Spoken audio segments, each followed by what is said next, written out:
ریاست کارهای داخلی شهر دوشنبه خبر داد که هفته گذشته 4 ساکن پایتخت با جرم بدرفتاری نسبت به نزدیکان خود از جمله 2 نفر برای مادرآزاری و یکی دیگر برای زورآوری نسبت به همسر و چهارم برای مناسبت بد با اعضای عائله به حبس مأموری محکوم گردیده پشت پنجره انداخته شدند. از جمله به مقامات میلیسیا مادر سالخورده مراجعت کرده از او را آزار دادن پسر 48 ساله شکایت کرده است. در دایره سنجش مراجعت معین کرده شد که فرزند پیرزن سالخورده شهروند لطیفوف عبدالجبار سال تولدش 1973 استقامت کننده نویه سینا کوچه غفوروف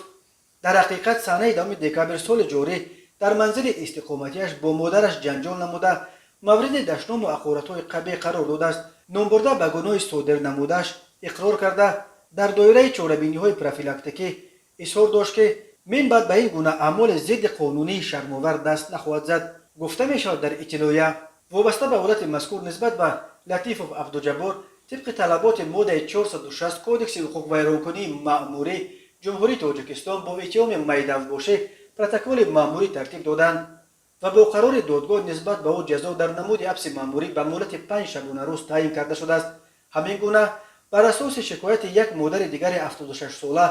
فرزندش صمدوف داور سال تولدش 1978 استقامت کننده نویه سینا کوچه غلاموف دستگیر و به اداره میلیسیا آورده شد. ضمن تحقیق قضیه معین گردید که دستگیر شده صمدوف داور در حالت مستی در نزد بنای استقامتیشان با آواز بلند نسبت مادر پیرانسالش دشنام و سخنهای قبیح غیر انسانی گفته با ویران نمودن ترتیبات حقوق آرامی همسایگان را خللدار نموده است. با نظرداشت حالت مذکور نسبت به صمدوف داور نیز طبق طلبات ماده 460 کودکس حقوق ویرانکنی مأموری جمهوری تاجیکستان پروتکل مأموری ترتیب داده شده با قرار سود نسبتش جزا در نمود حبس مأموری به مهلت 5 شبانه روز تعیین کرده شد. خبر می‌دهد ریاست وزارت کارهای داخلی پایتخت هفته گذشته در دوشنبه 2 حالت خشونت عائلوی نیز آشکار کرده شد. از جمله شهروند شعبانوف رمضان سال تولدش 1987 استقامت کننده نویه سینا کوچه خوارزمی در حالت مستی از کوچه به خانه آمده نسبت به دیگر اعضای عائله دشنام‌های قبیح زده همچنان با آواز بلند آرامی دیگر شهروندان و همسایه‌ها را خللدار نمود. دست به خشونت و زورآوری نسبت به اعضای عائله خود زده است. در نتیجه از جانب کارمندان میلیسیا پایتخت شهروند شعبانوف رمضان دستگیر و نسبتش طبق طلبات ماده 460 کودکس حقوق ویرانکنی مأموری جمهوری تاجیکستان پروتکل مأموری ترتیب داده شده سود نسبتش جزا در نمود حبس مأموری به مهلت 10 شبانه روز تعیین نمود.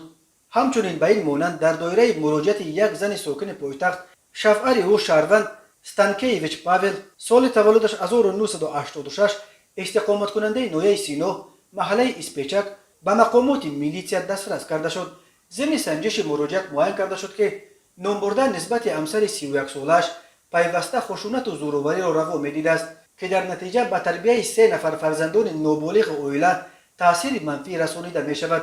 وابسته به حالت مذکور نسبت به دستگیر شده ستانکیویچ پاول